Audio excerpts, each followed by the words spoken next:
Bonjour à toutes et à tous, les amis, on se retrouve pour la review de NXT c'était le 4 août 2026. Donc, pour le premier match de la soirée, on a eu Jada Parker et TI contre Nikita Lyons et Carmen Petrovic. Le point positif, ça a été un match rapide mais efficace pour ouvrir NXT.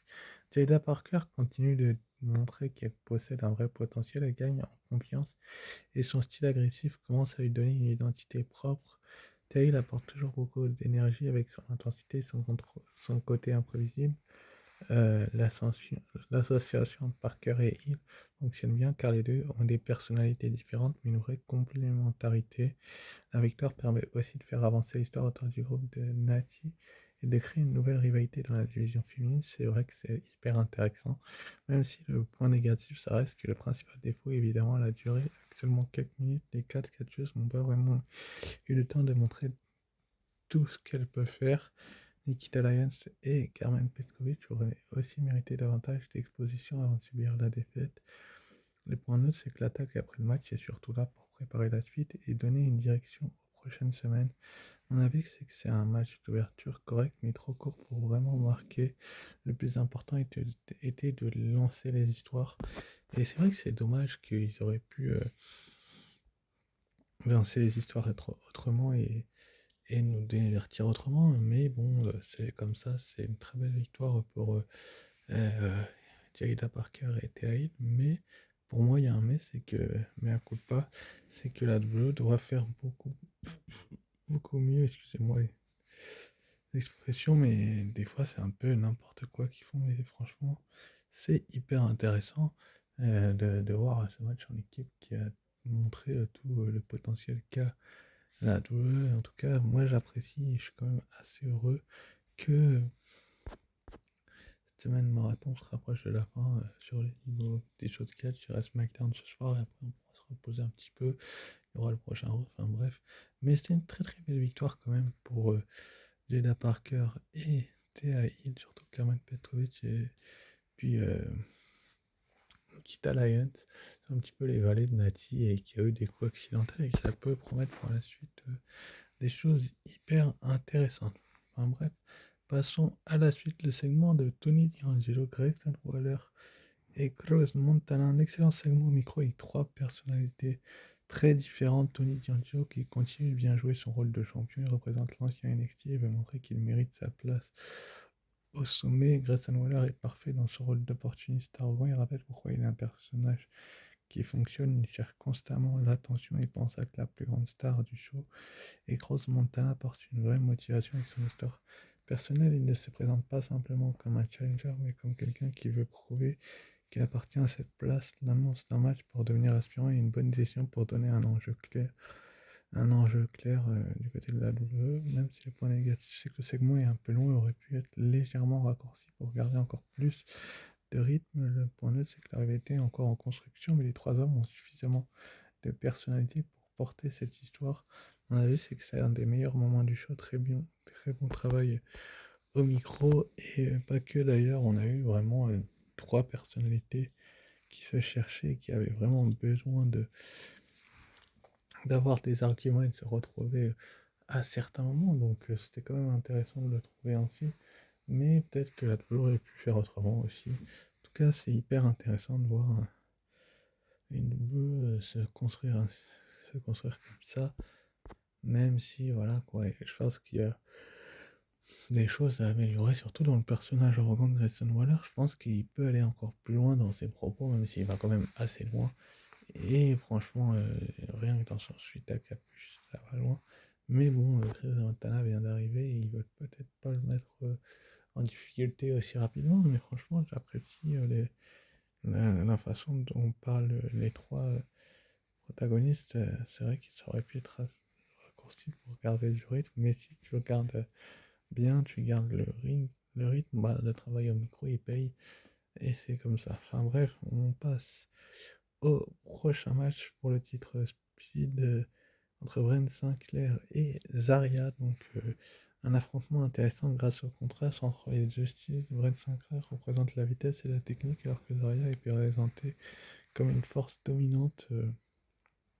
Le format Speed promet permet de protéger Sinclair tout en donnant à Zarya une image de menace. La championne montre qu'elle sait gagner même dans une situation compliquée. Le point négatif, c'est que le format limite forcément le développement du match. Certains fans peuvent rester sur leur faim car la confrontation méritait davantage de temps.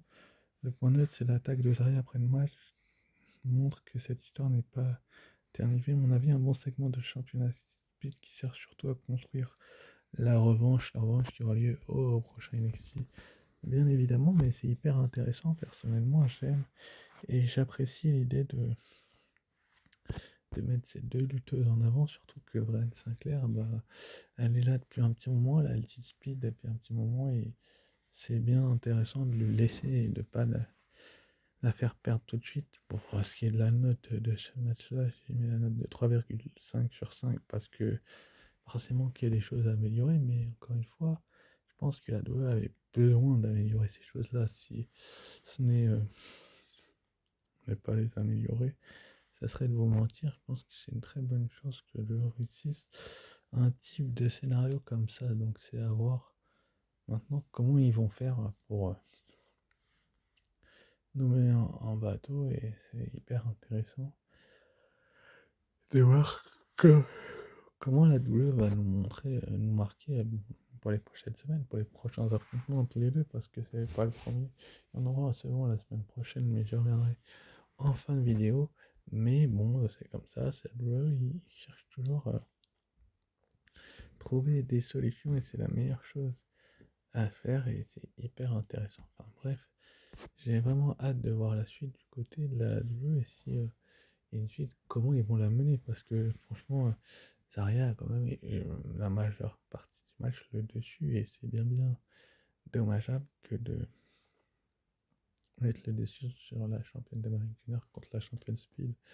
Surtout que le titre Speed était en jeu, Zarya aurait pu se retrouver avec les deux titres. Elle n'y est pas parvenue malheureusement, enfin pas pour le moment, en tout cas peut-être plus tard. Hein. Peut-être que c'est que partie remise, ou en tout cas elle a attaqué juste après le match, donc Brent Sinclair, pour montrer qu'elle était au-dessus d'elle et franchement c'est hyper hypant pour la suite parce qu'on se demande comment Brent Sinclair va réagir. Enfin moi, c'est mon avis que je vous donne, c'est que je sais pas comment elle va réagir et ça peut être une chose très intéressante de regarder comment elle va réagir justement parce que j'ai l'impression qu'elle réagira peut-être plus tard, peut-être pas, enfin on ne sait pas et c'est le plus intéressant à voir et à faire, c'est d'avoir une Brent Sinclair vraiment mis en valeur. Ensuite, après, on a eu donc le championnat par équipe d'NXT Miles Borne, le champion d'Amérique du Nord et son partenaire et ami Tavion Hayes contre le Vanity Project. Un des meilleurs matchs de la soirée, Miles Borne et Tavion Hayes obtiennent enfin un moment important.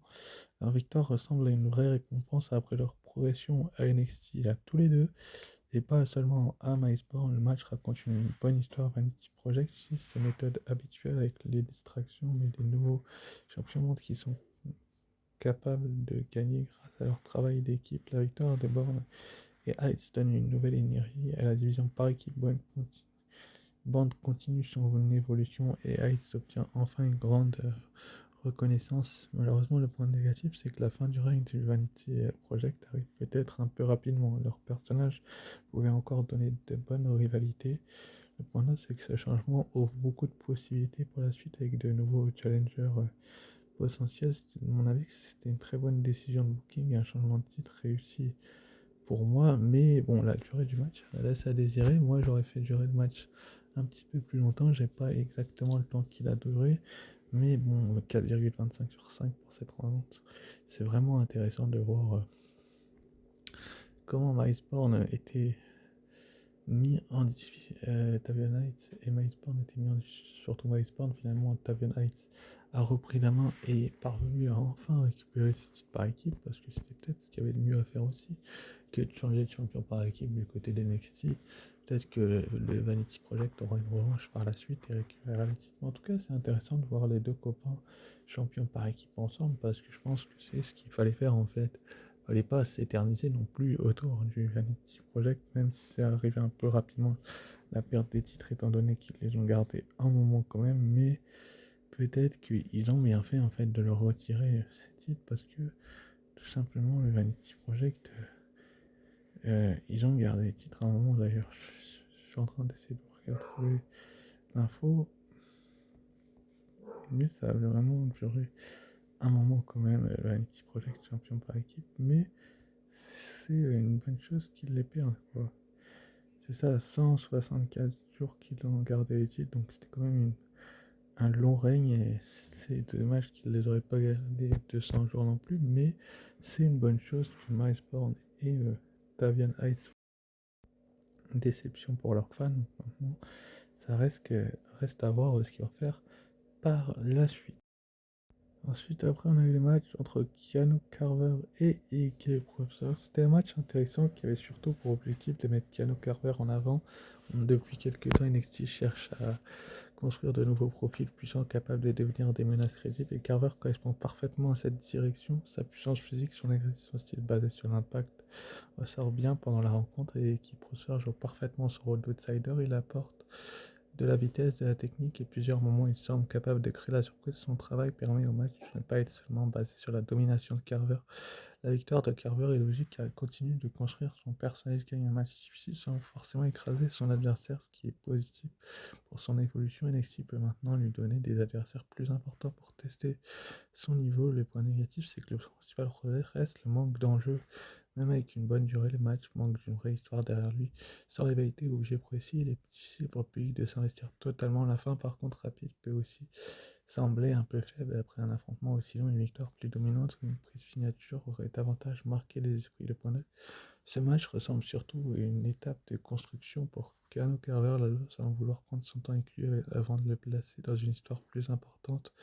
On avait un match correct qui fait son travail, ce n'est pas le combat le plus mémorable de la semaine, il permet de mettre en valeur un jeune talent qui pourrait devenir un élément important d'NXT dans le futur. Je suis complètement d'accord là-dessus, c'est que dans le futur, pour moi, il va être un talent marquant et un talent qui a besoin de, de divertissement pour la note. Je mets 3,25 sur 5 de ce match, mais quand même, c'est divertissant de voir un Keanu Carver vraiment être mis en avant de la sorte et c'était hyper intéressant. Enfin, moi, j'apprécie l'idée qu'il soit mis en avant à ce moment-là et c'était la meilleure des solutions, la meilleure des choses à faire, c'était vraiment de le mettre en avant Keanu Carver. Et maintenant, il va falloir voir par la suite qu'est-ce qu'ils vont faire de lui parce que c'est bien qu'il affronte équipe qui est prospère, mais pour moi, il doit faire mieux là-dedans, il doit retrouver des sensations, des solutions pour justement renforcer son personnage. Ils peuvent pas le mettre souvent face au même adversaire, même s'il a du mal dans un ring, si ce n'est pour autre chose. Enfin bref, passons au main event, enfin la victoire donc de Keanu Carver. Pardon, excusez-moi, mais je fais un peu vite en ça, mais je passerai au main event juste après, mais c'est vraiment intéressant de voir une double mener ainsi.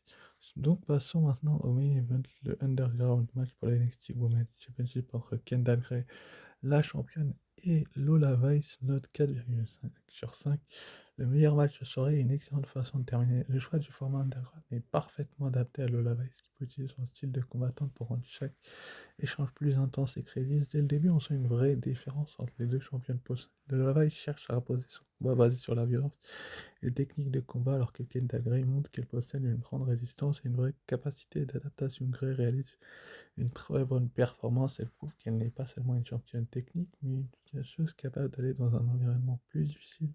Sa résistance aux attaques de Vice renforce son image de championne solide. Le Vice ressort également gagnante malgré il n'est pas présenté comme quelqu'un qui a échoué, mais comme un adversaire qui a poussé la championne dans ses fins classes. Un excellent choix car elle protège les deux femmes. Le respect après le match est aussi un très bon moment. Ça montre que la réalité était basée sur la compétition et pas uniquement sur la haine. Le point négatif, c'est que quelques éléments extérieurs auraient pu être évités pour laisser encore plus de place aux deux catcheuses. Le match était suffisamment intéressant sans avoir besoin de trop de distractions. Certains fans auraient aussi pu apprécier une victoire de Love Island, surtout avec ce type de stipulation qui semblait parfaitement correspondre à son style. Le point net, c'est que la défaite de Love Island ouvre plusieurs possibles. Elle peut revenir avec une nouvelle attitude, demander une revanche ou évoluer vers une autre histoire. Pour Kendall Gray, cette victoire est importante car elle confirme son statut de championne et montre qu'elle peut défendre son titre dans différents styles de match. On avait un excellent main event qui représente bien l'esprit d'NXT, donner grande opportunité aux jeunes talents et créer de nouvelles stars. Kendall Gray et Lola Ray sont livrés à un combat immense, crédible et avec une vraie histoire.